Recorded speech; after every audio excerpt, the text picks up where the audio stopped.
Welcome to the second class of Chief Seattle. So far, we have seen that the speech of the chief begins with acknowledging the truth, the reality of the tribals. The first few lines of the speech also announce to us that a delegation sent by the big chief in Washington has arrived over here with a request to allow them to occupy pieces of lands here and also offering them enough space, enough land to settle. We move ahead with this. There was a time when our people covered the land as the waves of a wind ruffled sea cover its shell paved floor. The chief reminisces the time of the past when their population was abundant. He states that we were so many in number that the vast lands were covered like the water covers the ocean, the shell paved floor all over it. But that time long since passed away with the greatness of tribes that are now but a mournful memory. Mournful, something that is subject to mourning, something that is sad, something that is not very pleasant to experience or face. He says we were many in number in the past, but we have shrunk. So that time of the past of the greatness of our tribes is only a memory, remembering which will give only pain to us, because the reality is far more unpleasant. I will not dwell on. Therefore, he says, I will not stay with that, nor moan over, neither will I hang on to those sad moments of realizing that we are not so great now. I would not want to live with that kind of displeasure or unpleasant feeling. Our untimely decay nor reproach my pale-faced brothers with hastening it, as we too may have been somewhat to blame. He says, I will not try and hang on to those moments of displeasure. They remind us that we were far better in the past, and today we have shrunk, we have declined to a point very close to decay, which in the view of Chief Seattle is untimely. Why does he regard this decay, that is this diminishing, to be untimely? Because as a chief, as a tribal, he would have dreamt only of the tribe to prosper. And instead, when the tribe is shrinking in population, in glory, and in greatness, in numbers, it is certainly something that was never desired. Therefore, he says, this decay which is untimely will not hold me for long. I will not remain with that feeling. And neither will I allow my pale-faced brothers, who are pale-faced over here, you can certainly assume that the tribals who are supposed to give up their lands for the white people to come in and settle, they are pale-faced because they are going to give up huge pieces of lands that were their homes. And what reasoning does he give? He says, I will not remain with those negative feelings. I'll not remain with that sadness. Because we too may have been somewhat to blame, because somewhere even we are at fault. Chief Seattle is regarded as one of the most realistic, honest, loyal, and upfront individuals of his tribe. There is a popular phrase in English, know when you are defeated. And the chief knows very well when to acknowledge that. one must accept the defeat when the time is due. If you don't accept it, it's only for the time to come back in ways at you to remind you that you are not there anymore.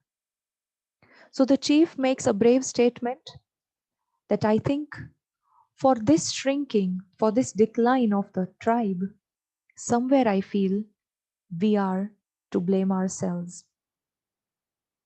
He then goes on to mark a few things about what he thinks must have been really responsible behind this state of the tribe. He says youth is impulsive. To be impulsive is to be reactive, to be thoughtless in actions, to not put enough thinking or perspective into what you are wanting for your future and for the future of the generations after yours. So he says, youth is impulsive.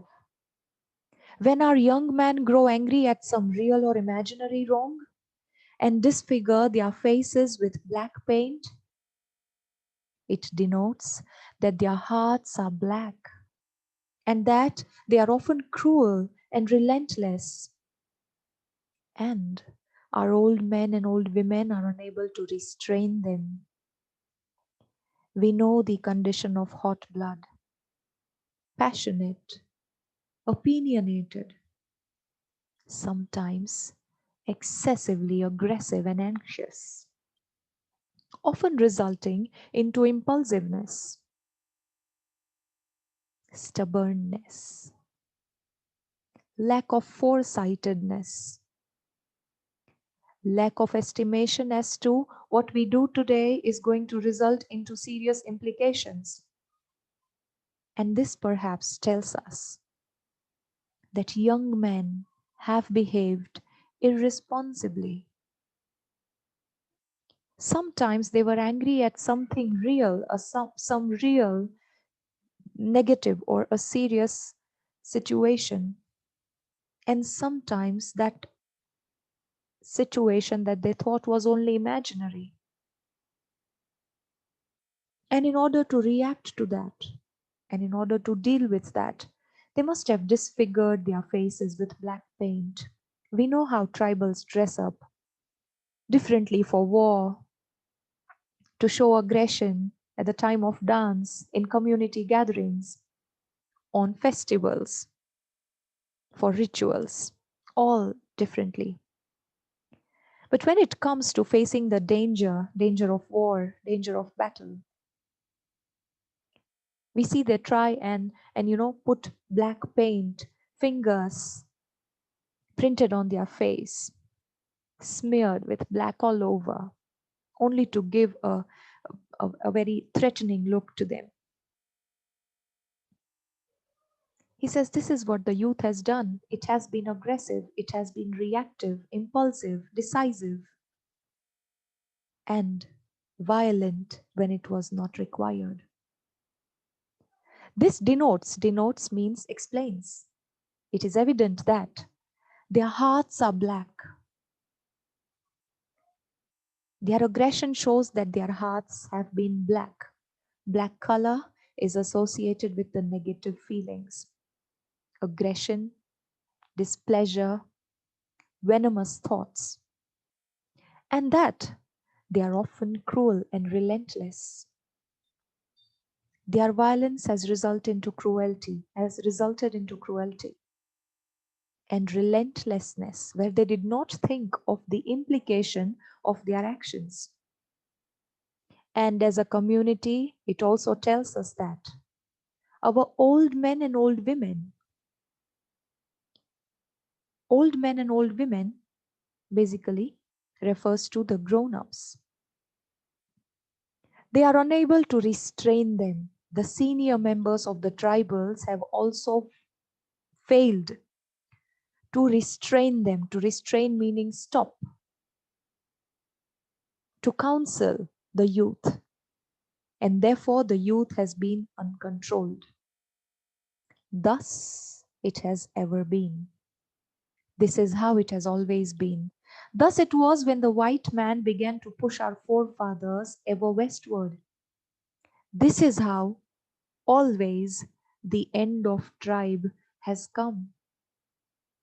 This is exactly how the white men in the past also had done the same thing to our forefathers and had pushed even them on the west, not towards the central lands of America.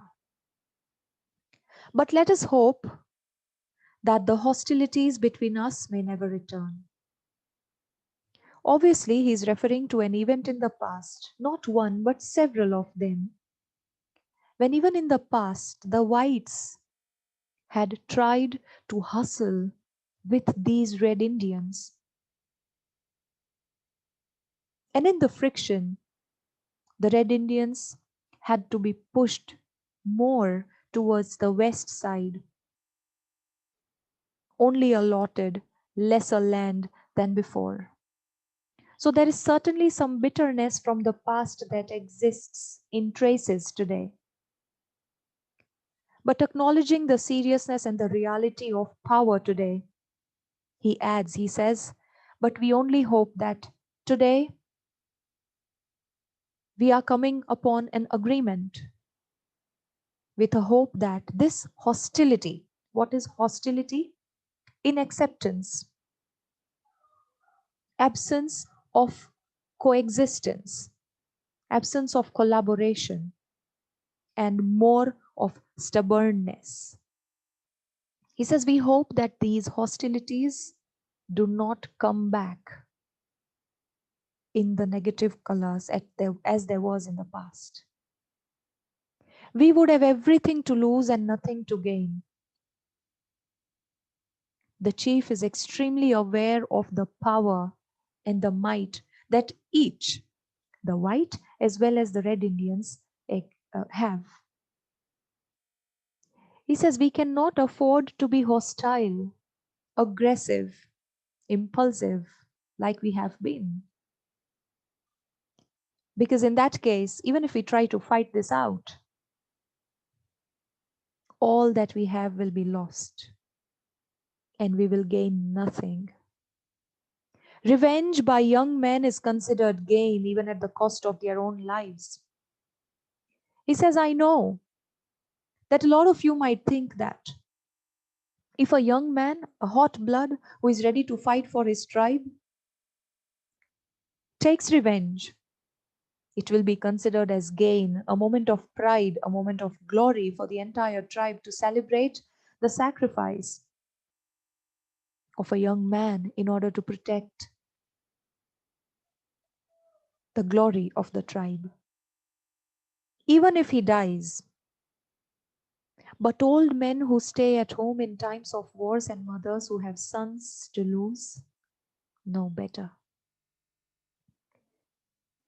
He says, yes, it could be celebrative for everybody to think that the young man is sacrificial. So much does he hold the pride close to his heart that he did not mind giving away his life. But somebody just go back and ask those old parents of that same young man. They know the pain better. They know what it means to lose a young blood. Our good father in Washington, for I presume he is now our father as well as yours. Since King George has moved his boundaries further north, our great and good father, I say, sends us word that if we do as he desires, he will protect us. Look at the foresightedness of Chief Seattle. He very well knows that this delegation of the whites that has come, they've not just come here asking for little land to be used for settlement. It is a greater idea than what it seems. He knows that now even the lands of Red Indians will be under the administration of the big leader, White. So he says that our good father.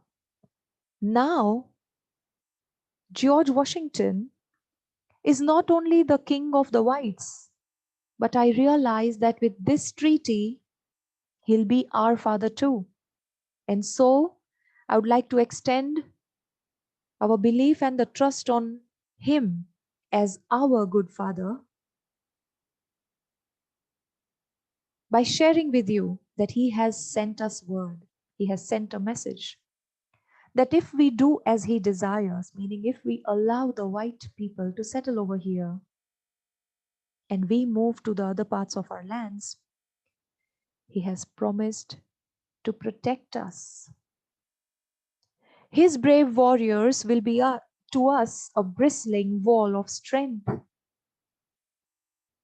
His brave warriors, precisely the army, his army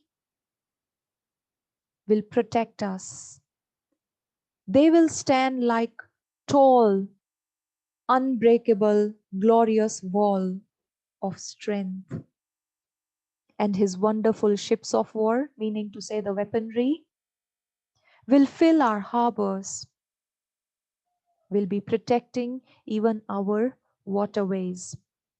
So that our ancient enemies far to the northward, the Haidas and the Shimians, will cease to frighten our women, children, and old men. A tribe just doesn't prosper by reproduction. A tribe just doesn't prosper by population. A tribe prospers by defeating others, by getting empowered with land, resources, by defeating enemies, by protecting their own, children and women being the most vulnerable. So certainly even the Red Indians, these ones, the Duwamish and the Squamish tribes, must have had their enemies like Haidas and Shimians, who may have tried to attack them from time to time, and these people had fought back in the past, also realizing that we may not be able to hold this fort for a very long time. Therefore, Chief Seattle considers this moment to be cashable, very beneficial, that if we offer the accept of this big white chief, King George from Washington, then he has promised to protect us on land, through water, and in all wars with small and big tribes. Then in reality, he will be our father and we his children. This speech also brings to us some of the very beautiful observations of a father's duty. A father is considered to be the provider of the family. He is also the protector of the family. He is an unending source of warmth, giving, sacrificing. So when Chief Seattle regards this big white chief from Washington as our father, he wants to put a check on the idea of protecting the tribals as his own children. So he says, we certainly welcome with both arms the offer that you make, but understand that while you come and be a part of our lands and promise us the fatherhood, you will have to fulfill the duties of protecting us, of securing our boundaries. Then you'll be our father in real. But can that ever be? An exclamation resulting from doubt. He knows that it's like a mirage. We can only dream of getting there, but it may not exist in real. Because your God is not our God. I'm sure my background video told you about this, that the gods that they believe in are very different. The Red Indians believe that their forefathers and the souls of their ancestors, they live right around them and they are the gods, they are the angels. Whereas the god of the whites is considered Jesus. So here he says that no matter how much you try, no matter how much even we try to be your children and you are God, our Father, it may not really be achieved because the gods that we both believe in are very, very different. Your God loves your people and hates mine. Says that is because your God has always loved and protected and secured and provided for your people and has always hated us. Where is this feeling of hatred coming? To not do something for someone, to leave them out, is considered outing someone from your care, from your protection, from your family. And that's what is regarded hating. He folds his strong protecting arms lovingly about the pale face and leads him by the hand as a father leads an infant son.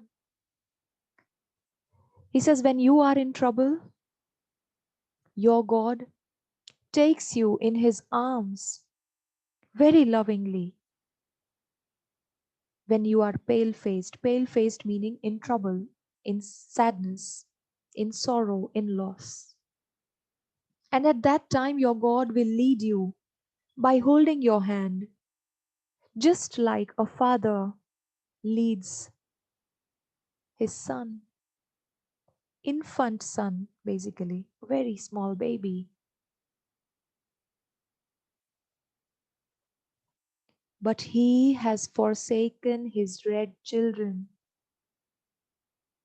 if they are his. He has protected you, he has provided for you, he has always been there with you to protect your rights, your identity, your glory. Everything that you had ever imagined has been provided to you. But he has forsaken. Forsaken is to leave unattended.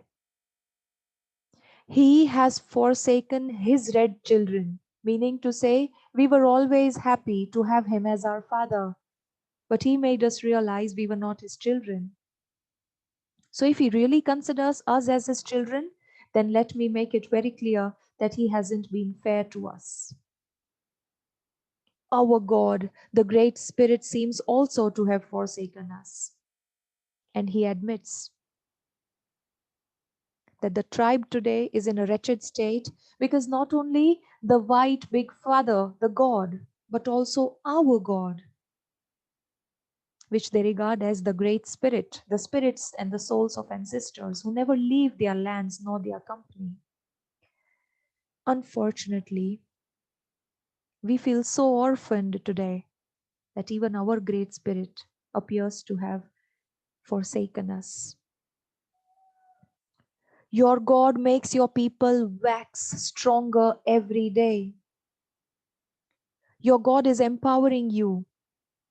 Your God meaning the God of whites, and you meaning the white people. Your God is making sure in making you stronger, in giving you the might and the power a little more every new day.